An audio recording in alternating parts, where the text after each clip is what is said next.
Item ಯಾವುದೇ ಇರಲಿ try ಮಾಡಿ ಆಚಿ ಚಿಕನ್ ಮಸಾಲಾ. ಆಚಿ ಚಿಕನ್ ಮಸಾಲಾ ಸಾರ್ವಜನಿಕರಿಗೆ ಅನುಕೂಲವಾಗುವಂತೆ ಮತ್ತು ಸುಪ್ರೀಂ ಕೋರ್ಟ್ ಸೂಚನೆಯಂತೆ ನೆಲಮಂಗಲ ಟೌನ್ ವ್ಯಾಪ್ತಿಯಲ್ಲಿ ಪಾದಚಾರಿ ಮಾರ್ಗ ಒತ್ತುವರಿ ತೆರವು ಕಾರ್ಯಾಚರಣೆ ಭರದಿಂದ ಸಾಗಿದೆ. ಪ್ರಮುಖ ರಸ್ತೆಗಳಲ್ಲಿನ ಅನಧಿಕೃತ ನಿರ್ಮಾಣ ಮತ್ತು ಬೀದಿ ಬದಿ ವ್ಯಾಪಾರಿಗಳಿಂದಾಗಿ ಪಾದಚಾರಿಗಳಿಗೆ ಆಗ್ತಾ ಇದ್ದ ಅಡಚಣೆಯನ್ನ ತಪ್ಪಿಸಲು ಅಧಿಕಾರಿಗಳು ಈ ಕ್ರಮವನ್ನ ಕೈಗೊಂಡಿದ್ದಾರೆ. ಇದೇ ವೇಳೆ ಬೀದಿ ಬದಿ ವ್ಯಾಪಾರಿಗಳು, ಅಂಗಡಿ ಮಾಲೀಕರು ಆಕ್ರೋಶವನ್ನ ಹೊರಹಾಕಿದ್ರು.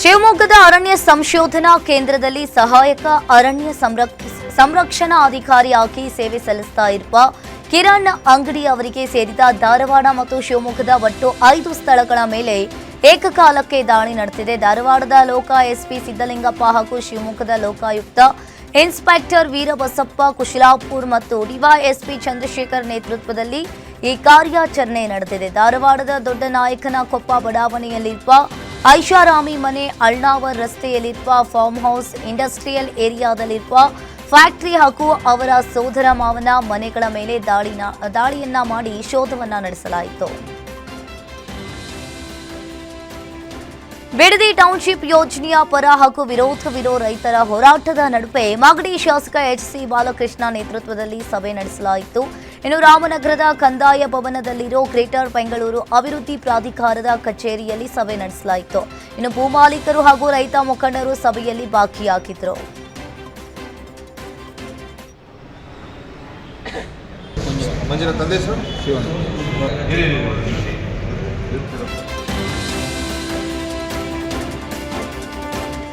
ಸಂಪುಟ ವಿಸ್ತರಣೆ ವಿಚಾರವಾಗಿ ರಾಮನಗರದಲ್ಲಿ ಶಾಸಕ ಎಚ್.ಸಿ. ಬಾಲಕೃಷ್ಣ ಪ್ರತಿಕ್ರಿಯೆಯನ್ನ ನೀಡಿದ್ದಾರೆ. ಏನೋ ಮಂತ್ರಿ ಆಗುವ ಬಗ್ಗೆ ಆಸೆಯನ್ನ ಇಟ್ಕೊಂಡಿದ್ದೇವೆ, ಆದರೆ ಕಾಂಗ್ರೆಸ್ ಪಕ್ಷದಲ್ಲಿ ಗೊತ್ತಲ್ಲ.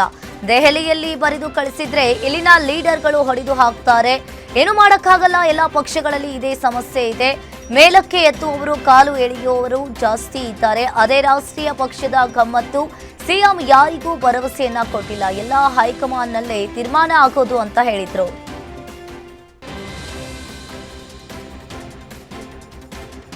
ಅನ್ಯಕೋಮಿನ ಯುವತಿಯನ್ನ ಚುಡಾಯಿಸಿದ್ದಕ್ಕೆ ಯುವಕನನ್ನ ಕೊಚ್ಚಿ ಕೊಲೆ ಮಾಡಿರೋ ಘಟನೆ ಬೀದರ್ ತಾಲೂಕಿನ ಜಮಿಸ್ತಾನಪುರ ಗ್ರಾಮದಲ್ಲಿ ನಡೆದಿದೆ. ಜಮಿಸ್ತಾನಪುರ ಮೂಲದ ಕಿರಣ್ ಕೊಲೆಯಾದ ದುರ್ದೈವಿ 3 ದಿನಗಳ ಹಿಂದೆ ಯುವತಿಯನ್ನ ಮೃತ ಕಿರಣ್ ಚುಡಾಯಿಸಿದ್ನಂತೆ. ಈ ಹಿನ್ನೆಲೆಯಲ್ಲಿ ಕಿರಣ್ಣನ್ನ ಸಂಧಾನಕ್ಕಂತ ಹೇಳಿ ಕರೆದು ಕಿಡಿಗೇಡಿಗಳು ಮಾರಕಾಸ್ತ್ರಗಳಿಂದ ಕೊಚ್ಚಿ ಕೊಲೆ ಮಾಡಿದ್ದಾರೆ. ಎಂಡಿ ಜುನೈ ಸಿರಾಜ್ ಸೇರಿ 4 ಆರೋಪಿಗಳ ವಿರುದ್ಧ ಬೀದರ್ ಗ್ರಾಮೀಣ ಪೊಲೀಸ್ ಠಾಣಾ ವ್ಯಾಪ್ತಿಯಲ್ಲಿ ಪ್ರಕರಣ ದಾಖಲಾಗಿದೆ. ಆರೋಪಿಗಳ ಪತ್ತೆಗೆ ಪೊಲೀಸರು ಬಲೆ ಬೀಸಿದ್ದಾರೆ.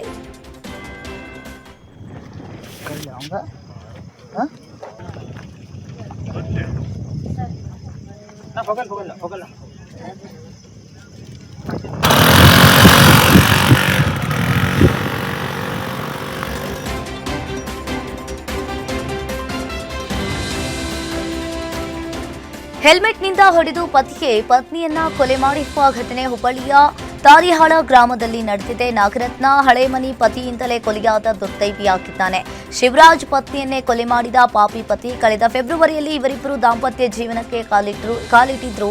ಬಳಿಕ ಇವರಿಬ್ಬರ ನಡುವೆ ವೈಮನಸ್ಸು ಉಂಟಾಗಿ ಪದೇ ಪದೇ ಜಗಳವಾಗ್ತಾ ಇತ್ತು. ಹೀಗೆ ಜಗಳ ವಿಕೋಪಕ್ಕೆ ತಿರುಗಿ ಪತಿ ಶಿವರಾಜ್ ನಾಗರತ್ನಾಳನ್ನ ಹೆಲ್ಮೆಟ್ನಿಂದ ಹೊಡೆದು ಕೊಲೆ ಮಾಡಿದ್ದಾನೆ. ಇದಕ್ಕೆ ಸಂಬಂಧಪಟ್ಟಂತೆ ಹುಬ್ಬಳ್ಳಿ ಗ್ರಾಮೀಣ ಪೊಲೀಸ್ ಠಾಣಾ ವ್ಯಾಪ್ತಿಯಲ್ಲಿ ಪ್ರಕರಣ ದಾಖಲಾಗಿದೆ. ಕಾಫಿನಾಡು ಚಿಕ್ಕಮಗಳೂರಿನಲ್ಲಿ ವರುಣ ಆರ್ಭಟಿಸ್ತಾ ಇದ್ದು ಜನಜೀವನ ಸಂಪೂರ್ಣವಾಗಿ ಅಸ್ತವ್ಯಸ್ತವಾಗಿದೆ. ಮಂಗಳೂರು ವಿಲ್ಲುಪುರಂ ರಾಷ್ಟ್ರೀಯ ಹೆದ್ದಾರಿ 73ರ ವ್ಯಾಪ್ತಿಯ ಚಾರ್ಮಾಡಿ ಘಾಟ್ನಲ್ಲೂ ಮುಂಗಾರು ಮಳೆ ಭಾರೀ ಚುರುಕಾಗಿದೆ. ಕಳೆದ 3-4 ದಿನಗಳಿಂದ ಎಡಬಿಡದೆ ಸುರಿತಾ ಇರುವ ಧಾರಾಕಾರ ಮಳೆಗೆ ಇಡೀ ಘಾಟಿ ಪ್ರದೇಶ ಪ್ರಕೃತಿ ಪ್ರೇಮಿಗಳ ಕಣ್ಮನ ಸೆಳೀತಾ ಇದೆ. ಈ ಬಾರಿ ಬೇಸಿಗೆಯಲ್ಲಿ ಕಾಡ್ಗಿಚ್ಚಿನ ಅಬ್ಬರ ಕಡಿಮೆ ಇದ್ದ ಕಾರಣ ಇನ್ನು ಘಾಟಿಯಾದ್ಯಂತ ಹಸಿರು ಕಂಗೊಳಿಸ್ತಾ ಇದೆ. ವರ್ಷವಿಡೀ ಸುಂದರವಾಗಿರುವ ಚಾರ್ಮಾಡಿ ಮಳೆಗಾಲದಲ್ಲಿ ಮತ್ತಷ್ಟು ಆಕರ್ಷಕ ರೂಪವನ್ನ ತಳೆದಿದೆ. ಸದ್ಯ ಘಾಟಿ ವ್ಯಾಪ್ತಿಯಲ್ಲಿ 2 ಬೃಹತ್ ಜಲಪಾತಗಳು, 10 ಸಾಮಾನ್ಯ ಗಾತ್ರದ ಜಲಪಾತಗಳು ಹಾಗೂ 15ಕ್ಕೂ ಹೆಚ್ಚು ಪುಟ್ಟ ಹಳ್ಳ ತೊರೆಗಳು ತುಂಬಿಕುತ್ತಿವೆ. ಮಂಡ್ಯದ ರೈತರ ಜೀವನಾಡಿಯಾಗಿರುವ ಸರ್ಕಾರಿ ಸ್ವಾಮ್ಯದ ಇಲ್ಲಿ ಮೈ ಶುಗರ್ ಸಕ್ಕರೆ ಕಾರ್ಖಾನೆಯ ಬಾಯ್ಲರ್ಗೆ ಸಾಂಪ್ರದಾಯಿಕವಾಗಿ ಅಗ್ನಿ ಪೂಜೆ ನೆರವೇರಿಸಲಾಯಿತು. ಈ ಮೂಲಕ ಮುಂಗಾರು ಹಂಗಾಮಿನ ಕಬ್ಬು ಅರಿಯುವ ಕಾರ್ಯಕ್ಕೆ ಮಂಡ್ಯ ಡಿಸಿ ಕುಮಾರ್ ಇಲ್ಲಿ ಅಧಿಕೃತವಾಗಿ ಚಾಲನೆಯನ್ನ ನೀಡಿದ್ರು. ಇದೇ ವೇಳೆ ಕಾರ್ಖಾನೆಯ ಎಂಡಿ ಮಂಗಲ್ ದಾಸ್, ಮೈ ಶುಗರ್ ಅಧ್ಯಕ್ಷ ಸಿಡಿ ಗಂಗಾಧರ್ ಸೇರಿ ಹಲವರು ಕೂಡ ಭಾಗಿಯಾಗಿದ್ರು. ಆದರೆ ಈ ಕಾರ್ಯಕ್ರಮಕ್ಕೆ ಜನಪ್ರತಿನಿಧಿಗಳು ಸೇರಿದಂತೆ ರೈತ ಮುಖಂಡರು ಕೂಡ ಗೈರಾಗಿದ್ರು.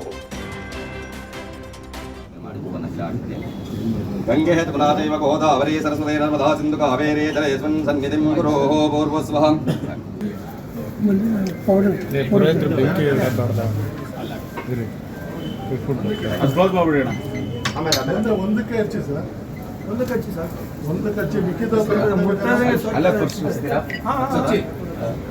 ಹಿಂದೆ ಬನ್ನಿ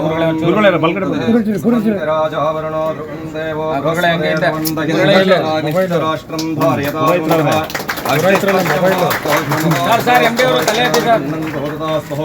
ಅಗ್ನಿ ವರ್ಷ ಮುಹೂರ್ತೋ ಶುಭ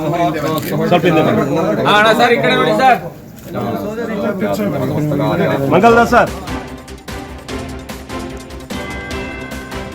ದಾವಣಗೆರೆ ತಾಲೂಕಿನ ಇಲ್ಲಿ ಹುಚ್ಚವ್ವನಹಳ್ಳಿ ಗ್ರಾಮದ ಬಳಿ ಏತ ನೀರಾವರಿ ಯೋಜನೆಯ ಪೈಪ್ಲೈನ್ ಹೊಡೆದು ನೀರು ಪೋಲಾಗ್ತಾ ಇದೆ.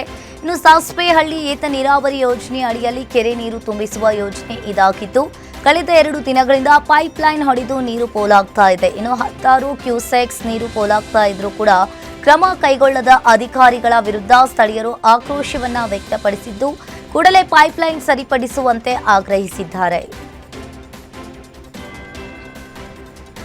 ಡೀಸೆಲ್ ಸುರಿದುಕೊಂಡು ಟ್ರಕ್ ಚಾಲಕ ಆತ್ಮಹತ್ಯೆಗೆ ಯತ್ನಿಸಿರುವ ಘಟನೆ ಕೃಷ್ಣಗಿರಿ ಜಿಲ್ಲೆ ಹೊಸೂರು ಸಮೀಪದ ಸುಳ್ಗಿರಿ ಬಳಿ ನಡೆದಿದೆ. ಕುರ್ಲಾಲ್ ಸಿಂಗ್ ಆತ್ಮಹತ್ಯೆಗೆ ಯತ್ನಿಸಿದ್ದ ಟ್ರಕ್ ಚಾಲಕ ಮೊಬೈಲ್ನಲ್ಲಿ ವಿಡಿಯೋ ರೆಕಾರ್ಡ್ ಆನ್ ಮಾಡಿಟ್ಟು ಈತ ಸುಸೈಡ್ಗೆ ಯತ್ನಿಸಿದ್ದು, ಸ್ಥಳೀಯರು ನೀರು ಮಣ್ಣು ಎರಚಿ ಟ್ರಕ್ ಚಾಲಕನನ್ನ ರಕ್ಷಣೆ ಮಾಡಿದ್ದಾರೆ. ಈ ಘಟನೆಯಲ್ಲಿ ಟ್ರಕ್ ಚಾಲಕನಿಗೆ ಶೇಕಡಾ 50ರಷ್ಟು ಸುಟ್ಟ ಗಾಯಗಳಾಗಿದ್ದು, ಆಸ್ಪತ್ರೆಯಲ್ಲಿ ಚಿಕಿತ್ಸೆಯನ್ನ ಪಡೀತಾ ಇದ್ದಾರೆ. ಇದಕ್ಕೆ ಸಂಬಂಧ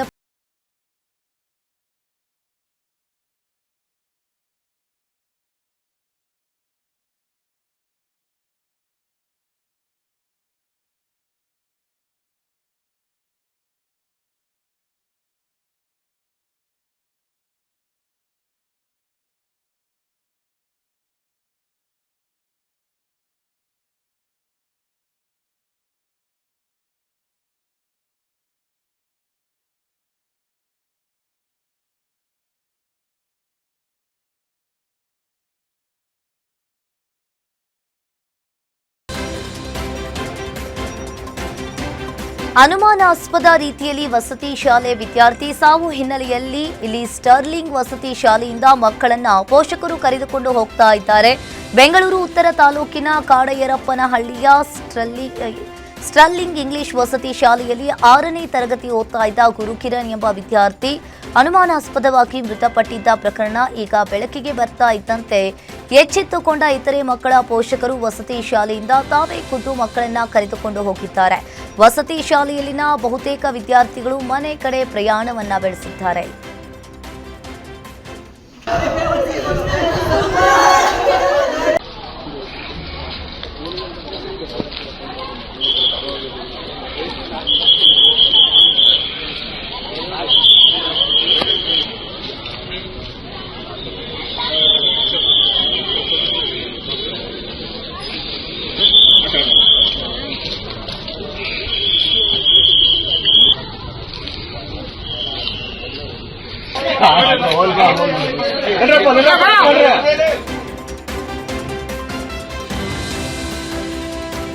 ಹಿಟ್ ಅಂಡ್ ರನ್ಗೆ ಮಹಿಳೆ ಬಲಿಯಾಗಿರುವ ಘಟನೆ ಉತ್ತರ ಕನ್ನಡ ಜಿಲ್ಲೆಯ ದಾಂಡೇಲಿಯಲ್ಲಿ ನಡೆದಿದೆ. ಪಾರ್ವತಿ ಶಂಕರ್ ಕಾಂಬ್ರೇಕರ್ ಮೃತ ದುರ್ದೈವಿ. ಮೊಮ್ಮಗನನ್ನ ನೋಡಲು ಮಗಳ ಮನೆಗೆ ತೆರಳುತ್ತಾ ಇದ್ದ ವೇಳೆ ಬೊಲೆರೋ ವಾಹನ ಡಿಕ್ಕಿಯಾಗಿ ಪಾರ್ವತಿ ಗಂಭೀರವಾಗಿ ಗಾಯಗೊಂಡಿದ್ರು. ಆಸ್ಪತ್ರೆಗೆ ತಲುಪುವಷ್ಟರಲ್ಲಿ ಪಾರ್ವತಿ ಶಂಕರ್ ಕಾಂಬ್ರೇಕರ್ ಮೃತಪಟ್ಟಿದ್ದು, ಅಪಘಾತ ಎಸಗಿ ಪರಾರಿಯಾಗಿದ್ದ ಬೊಲೆರೋ ವಾಹನ ಚಾಲಕನನ್ನ ಪೊಲೀಸರು ಪತ್ತೆ ಹಚ್ಚಿದ್ದಾರೆ. ಇನ್ನು ಘಟನಾ ಸ್ಥಳಕ್ಕೆ ಡಿವೈಎಸ್ಪಿ ಹಾಗೂ ಸಿಪಿಐ ಭೇಟಿ ನೀಡಿ ಪರಿಶೀಲನೆಯನ್ನ ನಡೆಸಿದ್ದು ದಾಂಡೇಲಿ ಗ್ರಾಮೀಣ ಪೊಲೀಸ್ ಠಾಣಾ ವ್ಯಾಪ್ತಿಯಲ್ಲಿ ಪ್ರಕರಣ ದಾಖಲಾಗಿದೆ. ಕಂದಕಕ್ಕೆ ಕೆಎಸ್ಆರ್ಟಿಸಿ ಬಸ್ ಉರುಳಿ ಬಿದ್ದಿರುವ ಘಟನೆ ಯಾದಗಿರಿ ಜಿಲ್ಲೆ ಸುರಪುರ ತಾಲೂಕಿನ ಸಿದ್ದಾಪುರ ಬಳಿ ನಡೆದಿದೆ. ಇನ್ನು ಸುರಪುರದಿಂದ ಕೆಂಬಾವಿ ಕಡೆ ಹೊರಟಿದ್ದ ಬಸ್ ಕಂದಕಕ್ಕೆ ಉರುಳಿ ಬಿದ್ದಿತ್ತು. ಅದೃಷ್ಟವಶಾತ್ ಬಸ್ನಲ್ಲಿದ್ದ ಸುಮಾರು 60 ಮಂದಿ ಪ್ರಯಾಣಿಕರು ಪ್ರಾಣಾಪಾಯದಿಂದ ಪಾರಾಗಿದ್ದಾರೆ. ಘಟನೆಯಲ್ಲಿ 6 ಮಂದಿಗೆ ಗಾಯಗಳಾಗಿದ್ದು ಗಾಯಾಳುಗಳನ್ನು ಆಸ್ಪತ್ರೆಗೆ ದಾಖಲಿಸಿ ಚಿಕಿತ್ಸೆಯನ್ನ ನೀಡಲಾಗ್ತಾ ಇದೆ. ಇದಕ್ಕೆ ಸಂಬಂಧಪಟ್ಟಂತೆ ಸುರಪುರ ಪೊಲೀಸ್ ಠಾಣಾ ವ್ಯಾಪ್ತಿಯಲ್ಲಿ ಪ್ರಕರಣ ದಾಖಲಾಗಿದೆ. ದೇವನಹಳ್ಳಿ ತಾಲೂಕಿನ ಎಲಿಯೂರು ಗೇಟ್ ಬಳಿ ರಕ್ತದ ಕಲೆಗಳು ಕಾಣಿಸಿಕೊಂಡಿವೆ. ಅಂಗಡಿ ಮುಂಭಾಗ ಚಳಿಗೆ ಬೆಂಕಿ ಕಾಯಿಸಿಕೊಂಡಿರುವ ಕುರುಹುಗಳು ಪತ್ತೆಯಾಗಿದ್ದು ಬೆಂಕಿ ಕಾಯಿಸಿಕೊಂಡ ವ್ಯಕ್ತಿಗಳ ರಕ್ತವೇ ಆಗಿರಬಹುದು ಎಂಬ ಅನುಮಾನ ವ್ಯಕ್ತವಾಗಿದೆ. ಮನುಷ್ಯನ ರಕ್ತವೋ ಪ್ರಾಣಿಯ ರಕ್ತವೋ ಅಂತ ಪೊಲೀಸರು ಅಂದಾಜಿಸಿದ್ದು ಸ್ಥಳಕ್ಕೆ ಈಗಾಗಲೇ ಸೋಕೋ ಟೀಮ್, ಡಾಗ್ ಸ್ಕ್ವಾಡ್, ವಿಧಿ ವಿಜ್ಞಾನ ತಂಡ ಭೇಟಿ ನೀಡಿ ಪರಿಶೀಲನೆಯನ್ನ ನಡೆಸಿದ್ದಾರೆ. ಇನ್ನು ಸುತ್ತಮುತ್ತ ಇರುವ ಸಿಸಿಟಿವಿ ಕ್ಯಾಮೆರಾಗಳನ್ನು ಪೊಲೀಸರು ಚೆಕ್ ಮಾಡಿದ್ದು ಸಮರ್ಪಕ ತನಿಖೆಯಿಂದ ರಕ್ತ ಯಾರದ್ದು, ಈ ಪ್ರಕರಣ ಏನು ಅಂತ ಹೇಳಿ ತಿಳಿಯಬೇಕಿದೆ. ಕೋಲಾರ ಹೊರವಲಯದ ಶ್ರೀ ಚನ್ನೇಗೌಡ ಕಾಲೇಜು ಬಳಿ ಅಕ್ರಮ ಜೂಜಾಟದಲ್ಲಿ ತೊಡಗಿದ್ದ 6 ಜನರನ್ನ ಬಂಧಿಸಲಾಗಿದೆ. ಮದನ್, ಪೃಥ್ವಿರಾಜ್, ಪ್ರಭು, ಎಂ ರಜನಿ, ಪ್ರಭು ಎಸ್, ಅಖ್ತರ್ ಅಲಿ ಬಂಧಿತ ಆರೋಪಿಗಳು. ಖಚಿತ ಮಾಹಿತಿಯ ಮೇರೆಗೆ ಪೊಲೀಸರು ದಾಳಿಯನ್ನ ನಡೆಸಿ ಆರೋಪಿಗಳನ್ನು ಬಂಧಿಸಿದ್ದು ಇನ್ನು ಬಂಧಿತರಿಂದ 7,560 ರೂಪಾಯಿ ವಶಕ್ಕೆ ಪಡೆದುಕೊಂಡಿದ್ದಾರೆ. ಈ ಪ್ರಕರಣಕ್ಕೆ ಸಂಬಂಧಪಟ್ಟಂತೆ ಕೋಲಾರ ನಗರ ಪೊಲೀಸ್ ಠಾಣಾ ವ್ಯಾಪ್ತಿಯಲ್ಲಿ ಪ್ರಕರಣ ದಾಖಲಾಗಿದೆ.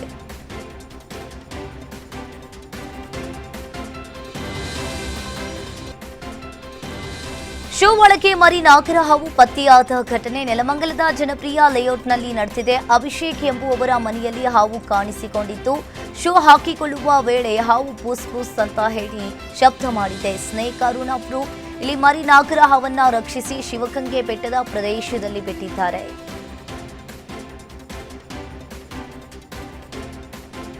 ಬೆಳಗಾವಿಯಲ್ಲಿ ಮಳೆರಾಯಿನ ಅಬ್ಬರ ಮುಂದುವರೆದಿದ್ದು ಜಿಲ್ಲೆಯ ವಿವಿಧೆಡೆ ಅವಾಂತರ ಸೃಷ್ಟಿಯಾಗಿದೆ. ಬೆಳಗಾವಿಯ ಆಂಜನೇಯ ನಗರದ ಸೆಕ್ಟರ್ 10ರಲ್ಲಿ ಕರೆಂಟ್ ಇಲ್ಲದೆ ಜನರು ಪರದಾಡ್ತಾ ಇದ್ದಾರೆ. ಹೆಸ್ಕಾಂ ಅಧಿಕಾರಿಗಳ ನಿರ್ಲಕ್ಷ್ಯದ ವಿರುದ್ಧ ಸ್ಥಳೀಯರು ಆಕ್ರೋಶವನ್ನ ಹೊರಹಾಕಿದ್ದು ಇನ್ನು ಕುಡಿಯಲು ನೀರಿಲ್ಲ, ವಿದ್ಯುತ್ ಇಲ್ಲ ಅಂತ ಹೇಳಿ ಪ್ರತಿಭಟನೆಯನ್ನ ನಡೆಸಿ ಕಿಡಿಕಾರಿದ್ರು. ಇನ್ನು ಸ್ಥಳೀಯ ನಿವಾಸಿಗಳು ಪ್ರತಿಭಟನೆ ಮಾಡ್ತಾ ಇದ್ದಂತೆ ಹೆಸ್ಕಾಂ ಸಿಬ್ಬಂದಿ ಇದೀಗ ಕೆಲಸವನ್ನ ಆರಂಭಿಸಿದ್ದಾರೆ. ಮಂಡ್ಯದ ಶ್ರೀರಂಗಪಟ್ಟಣದ ಕಾವೇರಿ ನದಿ ದಂಡೆ ಹಾಗೂ ಕೆಆರ್ಎಸ್ ಅಣೆಕಟ್ಟು ಬಳಿ ಇಲ್ಲಿ ರೈತರು ನದಿಗಿಳಿದು ಪ್ರತಿಭಟನೆಯನ್ನ ನಡೆಸಿದ್ದಾರೆ.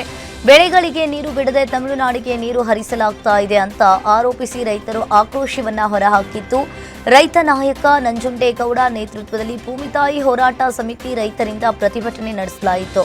ಮಂಡ್ಯ ಜಿಲ್ಲೆಯ ರೈತರ ಕಬ್ಬು ಬೆಳೆಗೆ ನೀರು ಹರಿಸಿದ್ದ ರೈತರಿಗೆ ಇಲ್ಲಿ ಮೋಸ ಮಾಡ್ತಾ ಇದ್ದಾರೆ ಅಂತ ಆರೋಪಿಸಿ ನದಿಗಿಳಿದು ಬಾಯಿ ಪಡೆದುಕೊಂಡು ರೈತರು ಅಸಮಾಧಾನವನ್ನ ಹೊರಹಾಕಿದ್ರು. ರಾಜ್ಯ ಸರ್ಕಾರ ಸೇರಿದಂತೆ ಜಿಲ್ಲಾ ಸಚಿವ ಹಾಗೂ ಶಾಸಕರಿಗೆ ಧಿಕ್ಕಾರವನ್ನ ಕೂಗಿ ಆಕ್ರೋಶವನ್ನ ವ್ಯಕ್ತಪಡಿಸಿದ್ರು. ಯಾದಗಿರಿ ಜಿಲ್ಲೆಯ ನಾರಾಯಣಪುರದಲ್ಲಿರುವ ಬಸವಸಾಗರ ಡ್ಯಾಂ ಖಾಲಿಯಾಗಿದ್ದು ಮತ್ತೊಂದು ಕಡೆ ಕಾಲುವೆ ಕೂಡ ನೀರಿಲ್ಲದೆ ಖಾಲಿಯಾಗಿದೆ. ಕಾಲುವೆ ನೀರನ್ನ ನಂಬಿ ಕೃಷಿ ಮಾಡುವ ಅನ್ನದಾತರು ಸಂಕಷ್ಟಕ್ಕೀಡಾಗಿದ್ದಾರೆ. ಬಸವಸಾಗರ ಜಲಾಶಯದಲ್ಲಿ 5 ಟಿಎಂಸಿ ನೀರಷ್ಟೇ ಸಂಗ್ರಹವಾಗಿದೆ. ಕಳೆದ ವರ್ಷ ಬಸವಸಾಗರ ಡ್ಯಾಂ ಭರ್ತಿಯಾಗಿತ್ತು. ನಾರಾಯಣಪುರ ಎಡದಂಡೆ ಕಾಲುವೆ ಮೂಲಕ ನೀರು ಹರಿಸಲಾಗಿತ್ತು. ಕಳೆದ ವರ್ಷ ಕಾಲುವೆಗೆ ನೀರು ಬಿಟ್ಟ ಪರಿಣಾಮವಾಗಿ ಹತ್ತಿ, ಭತ್ತ ಸೇರಿ ಅನೇಕ ಬೆಳೆ ಬೆಳೆದು ರೈತರು ಲಾಭವನ್ನ ಪಡೆದುಕೊಂಡಿದ್ರು. ಇದೀಗ ನೀರಿಲ್ಲದೆ ಯಾದಗಿರಿ ರೈತರು ಕಂಗಾಲಾಗಿದ್ದು ಸರ್ಕಾರವೇ ಸೂಕ್ತ ಪರಿಹಾರವನ್ನ ಕಲ್ಪಿಸಬೇಕು ಅಂತ ರೈತರು ಆಗ್ರಹಿಸಿದ್ದಾರೆ. ಚಲಿಸುತ್ತಿದ್ದ ರೈಲಿನಲ್ಲಿ ಗರ್ಭಿಣಿ ಮಹಿಳೆಗೆ ಹೆರಿಗೆ ನೋವು ಕಾಣಿಸಿಕೊಂಡಿದೆ. ಇದೇ ವೇಳೆ ರೈಲಿನಲ್ಲಿ ಪ್ರಯಾಣಿಸ್ತಾ ಇದ್ದ 3 ಮಹಿಳಾ ಆಯುರ್ವೇದ ವೈದ್ಯರು ನೋವಿನಿಂದ ಬಳಸ್ತಾ ಇದ್ದ ಗರ್ಭಿಣಿಗೆ ಹೆರಿಗೆಯನ್ನ ಮಾಡಿಸಿ ಸಮಯ ಪ್ರಜ್ಞೆ ಮೆರೆದಿದ್ದಾರೆ. ಹಾಸನ ನಗರದ ತಣ್ಣೀರು ಹಳ್ಳದಲ್ಲಿರುವ ಎಸ್ಡಿಎಂ ಕಾಲೇಜಿನ ವಿದ್ಯಾರ್ಥಿನಿಯರಾದ ಡಾಕ್ಟರ್ ರಶ್ಮಿ ಬೆಳಗಿ, ಡಾಕ್ಟರ್ ಲತಾಶ್ರೀ ಎನ್ ಹಾಗೂ ಡಾಕ್ಟರ್ ಶಾಯಿನ್ ಎಂ ಕಾರ್ಯಕ್ಕೆ ಅಪಾರ ಮೆಚ್ಚುಗೆ ವ್ಯಕ್ತವಾಗಿದೆ. ಈ ಮೂವರು ರಾಷ್ಟ್ರೀಯ ಸಮ್ಮೇಳನವೊಂದರಲ್ಲಿ ಭಾಗವಹಿಸಲು ಹಾಸನದಿಂದ ವಾರಣಾಸಿಗೆ ರೈಲಿನಲ್ಲಿ ಪ್ರಯಾಣ ಮಾಡ್ತಾ ಇದ್ರು. ಇದೇ ರೈಲಿನಲ್ಲಿ ಗರ್ಭಿಣಿ ಮಹಿಳೆ ಕೂಡ ಪ್ರಯಾಣಿಸ್ತಾ ಇದ್ರು. ಹೆರಿಗೆ ನೋವು ಕಾಣಿಸಿಕೊಂಡು ಗರ್ಭಿಣಿ ನೆರಳಾಡ್ತಾ ಇದ್ದದ್ದನ್ನ ಕಂಡ ವೈದ್ಯರು ರೈಲಿನಲ್ಲೇ ಯಶಸ್ವಿಯಾಗಿ ಹೆರಿಗೆ ಮಾಡಿಸಿ ಮಾನವೀಯತೆಯನ್ನ ಮೆರೆದಿದ್ದಾರೆ.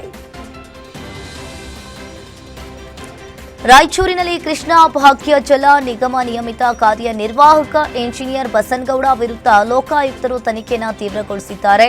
ಲೋಕಾಯುಕ್ತ ಎಸ್ಪಿ ಸಿದ್ದರಾಜು ನೇತೃತ್ವದ 7 ಪ್ರತ್ಯೇಕ ತಂಡಗಳು ಏಕಕಾಲದಲ್ಲಿ 7 ಕಡೆ ದಾಳಿಯನ್ನ ನಡೆಸಿವೆ. ಬಸನಗೌಡ ಅವರ ರಾಯಚೂರು ನಗರದ HRP ಲೇಔಟ್ನಲ್ಲಿರುವ ಮನೆ, ಎಕ್ಲಾಸಪುರದ ಸೆಲೆಬ್ರಿಟಿ ಗಾರ್ಡನ್ನಲ್ಲಿರುವ ಅಣ್ಣನ ಮನೆ ಹಾಗೂ ಎಕ್ಲಾಪುರದ ತೋಟದ ಮನೆಯಲ್ಲಿ ಶೋಧ ಕಾರ್ಯವನ್ನ ನಡೆಸಿ ದಾಖಲೆಯನ್ನ ಪರಿಶೀಲಿಸಲಾಗಿದೆ. ಹೊಲಕ್ಕೆ ಹಸುಗಳಿಗೆ ಮೇವು ತರಲು ತೆರಳಿದ್ದ 70 ವರ್ಷದ ವೃದ್ಧೆಯ ಮೇಲೆ ಅತ್ಯಾಚಾರ ಎಸಗಿ ಬಳಿಕ ಹತ್ಯೆ ಮಾಡಿರುವ ಘಟನೆ ಕೋಲಾರ ಜಿಲ್ಲೆಯ ಜಾಕರಸನಹಳ್ಳಿ ಗ್ರಾಮದಲ್ಲಿ ಘಟನೆ ನಡೆದಿದೆ. ನಾರಾಯಣಮ್ಮ ಕೊಲೆಯಾದ ದುರ್ದೈವಿಯಾಗಿದ್ದು, ಘಟನಾ ಸ್ಥಳಕ್ಕೆ ವೇಮ್ಗಲ್ ಪೊಲೀಸರು ಭೇಟಿಯನ್ನ ನೀಡಿ ಪರಿಶೀಲನೆಯನ್ನ ನಡೆಸಿದ್ದು, ಈ ಪ್ರಕರಣಕ್ಕೆ ಸಂಬಂಧಪಟ್ಟಂತೆ ವೇಮ್ಗಲ್ ಪೊಲೀಸ್ ಠಾಣಾ ವ್ಯಾಪ್ತಿಯಲ್ಲಿ ಪ್ರಕರಣ ದಾಖಲಾಗಿದೆ. ಸದ್ಯ ಆರೋಪಿಗಳ ಪತ್ತೆಗೆ ಪೊಲೀಸರು ಬಲೆ ಬೀಸಿದ್ದಾರೆ. ಕಾವೇರಿ ಜಲಾನಯನ ಪ್ರದೇಶ ಹಾಗೂ ಕೊಡಗಿನಲ್ಲಿ ಮುಂಗಾರು ಮಳೆ ಚುರುಕುಗೊಂಡ ಹಿನ್ನೆಲೆಯಲ್ಲಿ ಪ್ರಸಿದ್ಧ ಕೃಷ್ಣಸಾಗರ ಜಲಾಶಯಕ್ಕೆ ನೀರಿನ ಒಳಹರಿವು ಗಣನೀಯವಾಗಿ ಹೆಚ್ಚಾಗಿದೆ. ಜಲಾಶಯಕ್ಕೆ ಹರಿದು ಬರ್ತಾ ಇರುವ ನೀರಿನ ಪ್ರಮಾಣದಲ್ಲಿ ದೊಡ್ಡ ಮಟ್ಟದ ಏರಿಕೆ ಕಂಡುಬಂದಿದೆ. ಕಳೆದ ಕೆಲವು ದಿನಗಳಿಂದ ಜಲಾನಯನ ಪ್ರದೇಶದಲ್ಲಿ ಸುರಿತಾ ಇರುವ ಸತತ ಮಳೆಯಿಂದಾಗಿ ಡ್ಯಾಂಗೆ ಸದ್ಯ 7,531 ಕ್ಯೂಸೆಕ್ ಒಳಹರಿವು ದಾಖಲಾಗಿದೆ.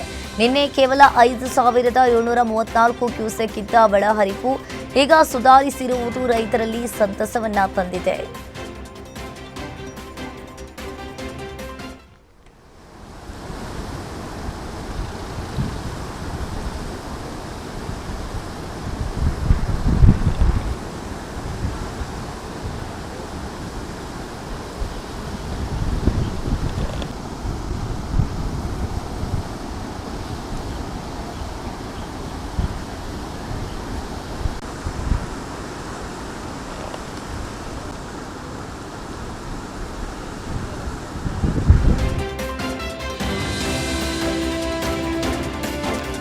ಮಲೆನಾಡಲ್ಲಿ ಸುರಿತಾ ಇರೋ ಭಾರೀ ಮಳೆಯಿಂದಾಗಿ ದಾವಣಗೆರೆ ಜಿಲ್ಲೆ ಹರಿಹರ ತಾಲೂಕಿನಲ್ಲಿರುವ ತುಂಗಭದ್ರಾ ನದಿ ನೀರಿನ ಪ್ರಮಾಣ ಹೆಚ್ಚಾಗಿದೆ.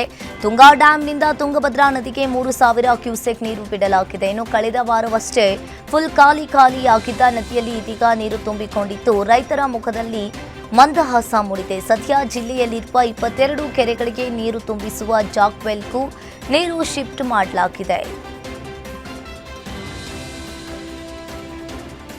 ಆಸ್ತಿ ವಿಚಾರಕ್ಕೆ ತಂದೆ ಮತ್ತು ಮಗಳು ಗಲಾಟೆ ಮಾಡಿಕೊಂಡಿದ್ದಾರೆ. ಬೆಂಗಳೂರು ಗ್ರಾಮಾಂತರ ಜಿಲ್ಲೆ ದೇವನಹಳ್ಳಿ ತಾಲೂಕಿನ ಬಚ್ಚಹಳ್ಳಿ ಗ್ರಾಮದಲ್ಲಿ ಈ ಘಟನೆ ನಡೆದಿದೆ.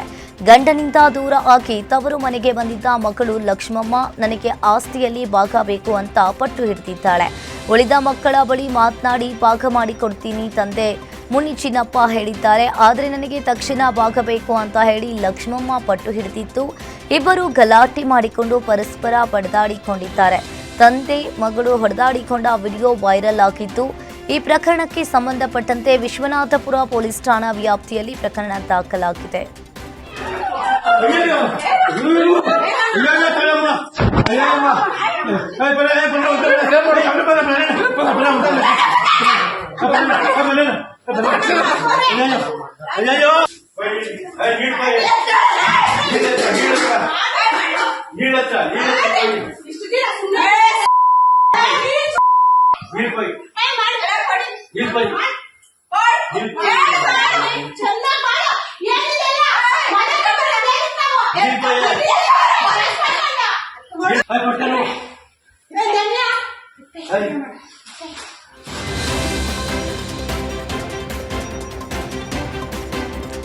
ಪಶ್ಚಿಮ ಘಟ್ಟ ಮತ್ತು ಖಾನಾಪುರ ತಾಲೂಕಿನಲ್ಲಿ ಸುರಿತಾ ಇರುವ ಭಾರೀ ಮಳೆಯಿಂದಾಗಿ ಬೆಳಗಾವಿ ಜಿಲ್ಲಾಡಳಿತ ಹಾಗೂ ಅರಣ್ಯ ಇಲಾಖೆಯು ಪ್ರವಾಸಿಗರ ಸುರಕ್ಷತೆಯನ್ನ ಗಮನದಲ್ಲಿಟ್ಟುಕೊಂಡು 9 ಜಲಪಾತಗಳು ಮತ್ತು ಅರಣ್ಯ ಪ್ರದೇಶಗಳಿಗೆ ಸಾರ್ವಜನಿಕರ ಪ್ರವೇಶವನ್ನ ಸಂಪೂರ್ಣವಾಗಿ ನಿರ್ಬಂಧಿಸಿದೆ. ಆದರೂ ಕೊಲ್ಲಾಪುರ ಜಿಲ್ಲೆಯ ಸುಂಡಿ ಕಿತ್ತವಾಡ ಜಲಪಾತಗಳೆಲ್ಲ ಪ್ರವಾಸಿಗರು ಹುಚ್ಚಾಟ ಕಂಡುಬಂದಿದೆ.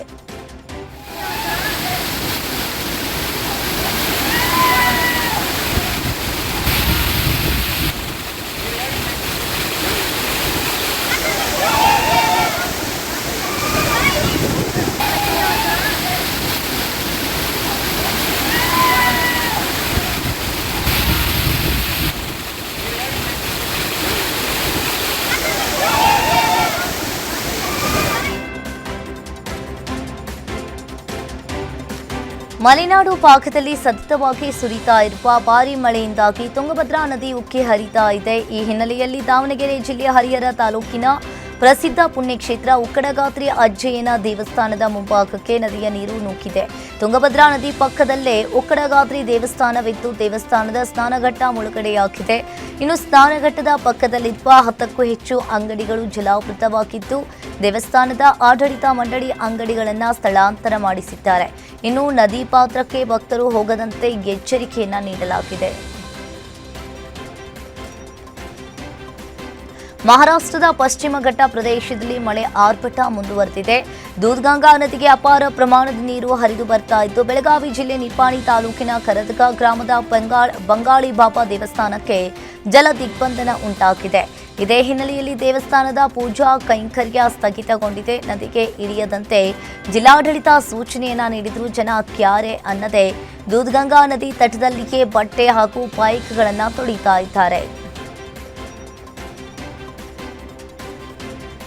ಅಕ್ರಮವಾಗಿ ಪಡಿತರ ಅಕ್ಕಿ ಸಾಗಿಸ್ತಾ ಇದ್ದ ಟಾಟಾ ಎಸ್ ವಾಹನವನ್ನ ಮಾಲೂರು ಪೊಲೀಸರು ವಶಕ್ಕೆ ಪಡ್ಕೊಂಡಿದ್ದಾರೆ. ಹೊಸಕೋಟೆ ಮಾಲೂರು ರಸ್ತೆ ಮಾರ್ಗವಾಗಿ ಪಡಿತರ ಅಕ್ಕಿ ಸಾಗಿಸ್ತಾ ಇದ್ದ ಖಚಿತ ಮಾಹಿತಿಯ ಮೇರೆಗೆ ಟಾಟಾ ಎಸ್ ವಾಹನ ಪರಿಶೀಲನೆಯನ್ನ ನಡೆಸಿದ್ದಾರೆ. ಇನ್ನು ಇದೇ ವೇಳೆ ಸುಮಾರು 50,000 ಮೌಲ್ಯದ 2 ಟನ್ ಪಡಿತರ ಅಕ್ಕಿ ಟಾಟಾ ಎಸ್ ವಾಹನ ಸೇರಿದಂತೆ ಚಾಲಕ ಅಶೋಕ್ ಎಂಬಾತನನ್ನ ಪೊಲೀಸರು ಬಂಧಿಸಿದ್ದಾರೆ. ಘಟನಾ ಸಂಬಂಧ ಮಾಲೂರು ಪೊಲೀಸ್ ಠಾಣೆಯಲ್ಲಿ ಪ್ರಕರಣ ದಾಖಲಾಗಿದೆ. ಹುಡುಗಿಯರು ಕೈಕೊಟ್ರು ಅಂತ ಪೊಲೀಸ್ ಜೊತೆ ಯುವಕನೊಬ್ಬ ಹುಚ್ಚಾಟವನ್ನ ಮೆರೆದಿದ್ದಾನೆ. ತಾನು ಕೊಲೆ ಆದ್ರೆ ಅದಕ್ಕೆ ಪೊಲೀಸರೇ ಹೊಣೆ ಅಂತ ವಿಡಿಯೋ ಮಾಡಿರೋ ಯುವಕ ನಾನು ಡೆಡ್ಲಿ ಸೋಮನ ತರ ಡಾನ್ ಬಾಲಾಜಿ ಅಂತ ವಿಡಿಯೋ ಮಾಡಿದ್ದಾನೆ. ಸಮಸ್ಯೆಯ ನೆಪದಲ್ಲಿ 112ಗೆ ಕರೆ ಮಾಡಿ ಟೆಲಿಕಾಲರ್ ಯುವತಿಗೂ ಕಾಟ ಕೊಟ್ಟಿದ್ದಾನೆ. ಜಾತಿ ವಿಚಾರಕ್ಕೆ ಹುಡುಗಿಯ ಪೋಷಕರು ಮದುವೆಗೆ ನಿರಾಕರಣೆ ಮಾಡಿದ್ದಾರೆ. ಇಬ್ಬರು ಯುವತಿಯರು ನನಗೆ ಕೈಕೊಟ್ಟಿದ್ದಾರೆ ಅಂತ ಮನೆ ಬಳಿ ಹೋದ ಪೊಲೀಸರನ್ನ ಹೊರಗೆ ನಿಲ್ಲಿಸಿ ವಿಡಿಯೋ ಮಾಡಿ ಹುಚ್ಚಾಟವನ್ನ ಮೆರೆದಿದ್ದಾನೆ.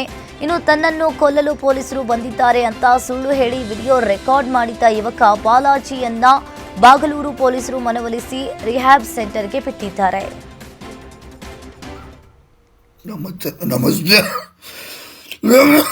ನಮಸ್ತೆ ಫ್ರೆಂಡ್ಸ್. ಪೊಲೀಸ್ನವರು ನಿನ್ನೆ ಹೊಡೆದುಬಿಟ್ರು. ನಾನು ಕಮಿಷನರ್ ಹತ್ರ 100ಗೆ ಫೋನ್ ಹಾಕಿದೆ. when I call 100 they are only namesake people wearing uniform. If they have guts, no, ask them to remove that uniform. Please watch this, guys. Never trust the cops. They play double games. You can believe a double-headed snake, but you can never trust police in this life. They ask money here and they ask money here and this. And they ask money from government also. See how they bit me? I'm a rod.